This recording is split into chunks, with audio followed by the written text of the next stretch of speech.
How's it going, everybody? Welcome to week 15. Really kind of wrapping things up here.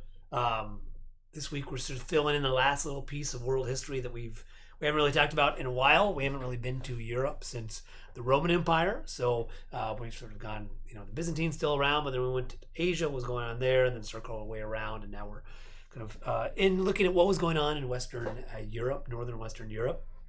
Kind of this period 500 to 1000 ish up until 1200.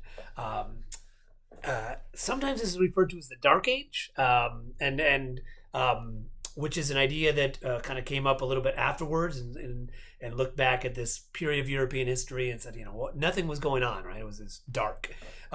Recently, a lot of historians and scholars have challenged that argument, that historical argument, and really looked at no, actually, there's a lot of vibrant culture, society, economy going on there. So this idea of a dark age is, for a while, is a good example of yet another historical argument that was made, and then is more evidence.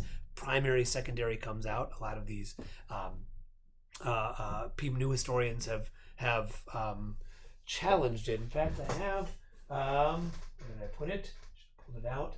I have this book called The Bright Ages. Here it is. Right here.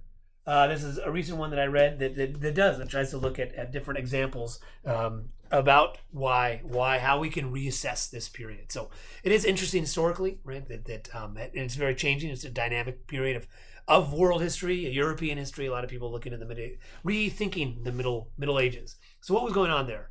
And that's kind of what the lecture sort of talks about. That after the decline of the Roman Empire, definitely there you see a decline of populations and cities, and this sort of centralization. What comes out of that is sometimes referred to as feudal, where you have sort of the smaller decentralized kingdoms, a very sort of entrenched aristocracy, and then a serfdom that sort of was tied to the land, which very much was sort of part of this post-Roman world. But even then, you start to see new kingdoms emerge. The Holy Roman Empire, the Germanic, the Charlemagne figure, the Franks, who are sort of who will become sort of the French-German peoples. They unite with the church, and this is sort of the church in the Western Roman Empire. Remember, the Eastern Roman Empire is still flourishing. The Byzantine, Constantinople, but the Western in Rome unifies. This is first sort of connection of the church and state. So here you can kind of see things moving, and even here you see Charlemagne. I gave a primary source of Charlemagne's connection with the larger world. So you're already seeing here kind of it's not so bleak after all, right? Things are coming up, and you see sort of this connection between church and state throughout. In fact, the church, as another lecture later on, the lecture talks about that the actual monastic world, the church, was part of this feudal world, and it really had a big say, spread knowledge, made monasteries, improved societies, recorded histories, right? And so a lot of these new texts that are making us rethink this dark age are actually a lot of these monastic scribes who were writing things down. A lot of it was biblical, right, and religious, but they also wrote a lot of histories too, that we've remained. Within that, so you have this period of kingdoms, and you have this new group that comes in called the Vikings, which they're very interesting. I'm still thinking through. It's always, whenever I teach this, is like, are the Vikings, are they comparable to the Mongols? Are they maritime nomads? I don't know. I'm still working through that. On one hand, they definitely moved in and sacked cities and churches, brought a lot of it back to Scandinavia, similar to how the Mongols did. But on the other hand, a lot of Vikings settled places. They settled places like Iceland. They came into England. They settled on the northern coast of France. So you have it was very distinctive, somewhat disruptive. A lot of these kingdoms that it established, the Vikings undercut that. But then the other side of that, they refocused these large scale trading networks. That the Vikings were moving things around, particularly maritime trade, all the way from the Volga River and what is now Russia, all the way into the Mediterranean Sea. So you have this.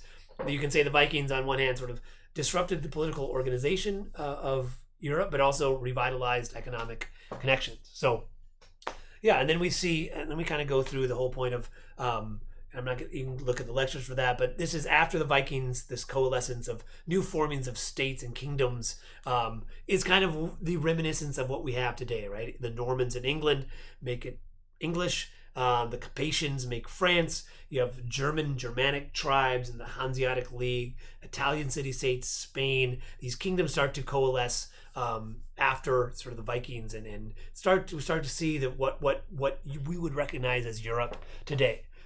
Cathedrals are very much part of that. So we looked at temple construction in South and Southeast Asia. Cathedrals are similar to that. Everything that took place in building a huge temple, right? With cathedral, you need resources, people, materials, all of that, and connections of church and state and all of those things.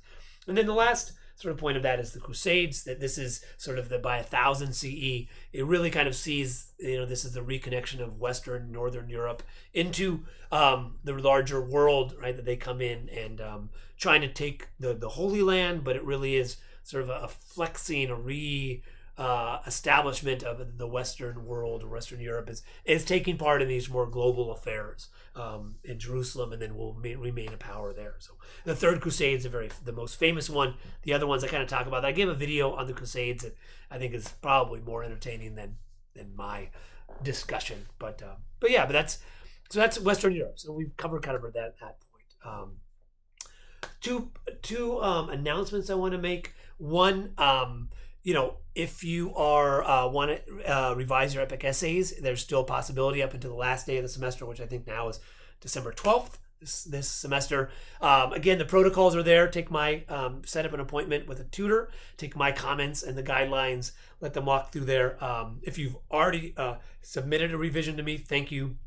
I received it. This week is I'll get them back to you this week. I promise. It's been on my to-do list, and now it's getting done. And then the last thing, just the discussion post for this week. It's more reflective. Right? We've talked a lot about the Kao framework, and here we are. We're almost at the ending place. But the last part of that is when you're done, right after this sort of experience and the voyage.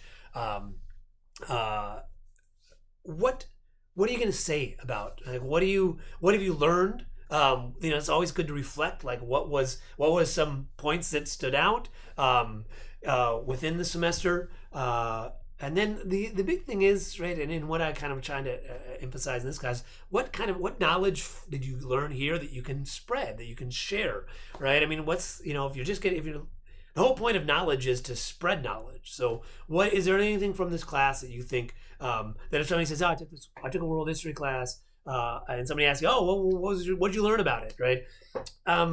What did you learn? What can you take and spread and disseminate to others, right? And then share, right? Again, journeys happen for a reason, and this class in this semester is a chapter in your life. So what can you take from this for next semester, for a year from now, for 5 years from now? It's kind of just take a little bit to think about that. Put that in your own words, thoughts, and minds. So that's the discussion post for this week. Kind of just more reflective. I think that's all the announcements. Have a good rest of your week.